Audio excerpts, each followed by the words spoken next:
होने के नाते, एक सनातनी होने के नाते माननीय अध्यक्ष जी, हम तो ये कहते हैं कि न्यायालय किसी भी मंदिर पर सर्वे का अगर कोई आदेश करती है तो मैं नहीं समझता कि किसी भी सनातनी, किसी भी हिंदू को कोई आपत्ति होगी। हमने किसी के धर्मस्थल तोड़ के अपने धर्मस्थल नहीं बनाए।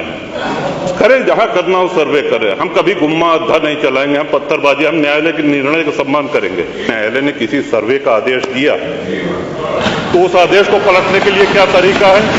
उससे बड़ी अदालत नहीं जाए कि सड़क पे खड़े होकर के पत्थर प्रशासन के ऊपर और पुलिस के ऊपर चला जाए। इस सदन की कार्रवाई लाइव देखी जाती है, रिकॉर्ड रहता है। माननीय नवाब साहब हमारे बहुत अच्छे मित्र हैं, साथ में मंत्रिमंडल में भी रहे। पहली बात तो ये स्पष्ट हो जानी चाहिए कि जो सर्वे हो रहा है वो न्यायालय के आदेश पे हुआ है। और जितने लोग बोले हैं, इन्होंने पत्थरबाजी का कोई जिक्र, कोई चर्चा नहीं की। अब हम एक चीज तो ये भी जानना चाहेंगे कि क्या पत्थरबाजी करने से न्यायालय का आदेश बदल जाता है? अगर न्यायालय ने किसी सर्वे का आदेश दिया तो उस आदेश को पलटने के लिए क्या तरीका है? उससे बड़ी अदालत नहीं जाए कि सड़क पे खड़े होकर के पत्थर प्रशासन के ऊपर और पुलिस के ऊपर चला जाए। आज तक कभी प्रशासन का निर्णय, न्यायालय का निर्णय इससे बदला हो तो? दूसरा, श्रीमान, पुलिस और प्रशासन के लोग जो घायल हुए हैं उनके प्रति किसी ने कोई पीड़ा, कोई चिंता व्यक्त नहीं करी। बहुत गंभीर मामला है ये। ठीक उसी तरह है जैसे बहराइच में 22 साल का एक नौजवान राम गोपाल मिश्र, 4 महीने पहले शादी हुई थी, उसकी हत्या कर दी गई। इतनी निर्मम हत्या करी गई, इतनी गोलियां शरीर में मारी गई, हाथ के नाखून भी निकाल लिए गए। अपराध क्या था कि उसने अपने धर्म का एक झंडा लगा दिया। श्रीमान, इसी चर्चा में एक बड़ा रोचक तथ्य सामने आया।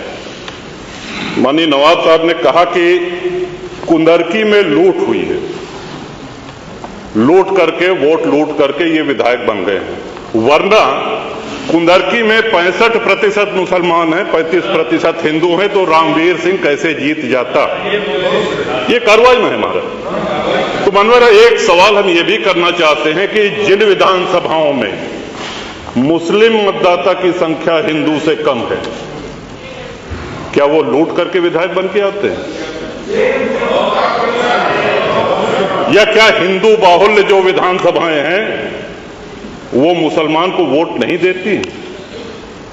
इस हिसाब से तो यही लगता है कि सबसे बड़ा आश्चर्य धरती का यही हो गया कि जब 65% मुस्लिम है तो हिंदू कैसे जीत गया?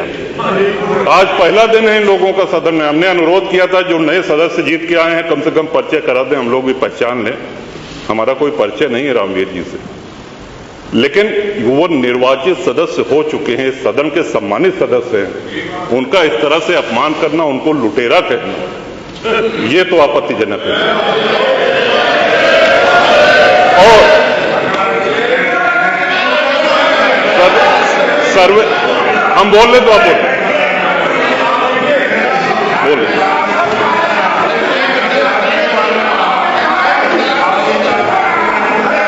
माननीय अध्यक्ष जी, 2 मिनट में अपनी बात 2 मिनट में अपनी बात समाप्त कर रहा हूं। 2 मिनट में अपनी बात समाप्त कर रहा हूं।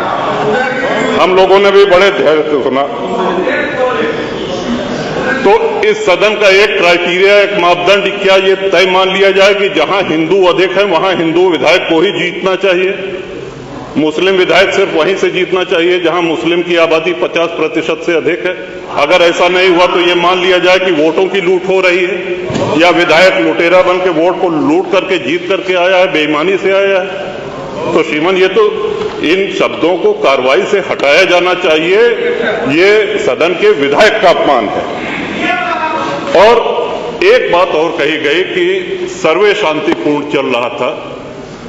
एक हिंदू होने के नाते, एक सनातनी होने के नाते माननीय अध्यक्ष जी, हम तो ये कहते हैं कि न्यायालय किसी भी मंदिर पर सर्वे का अगर कोई आदेश करती है तो मैं नहीं समझता कि किसी भी सनातनी, किसी भी हिंदू को कोई आपत्ति होगी। हमने किसी के धर्मस्थल तोड़ के अपने धर्मस्थल नहीं बनाए।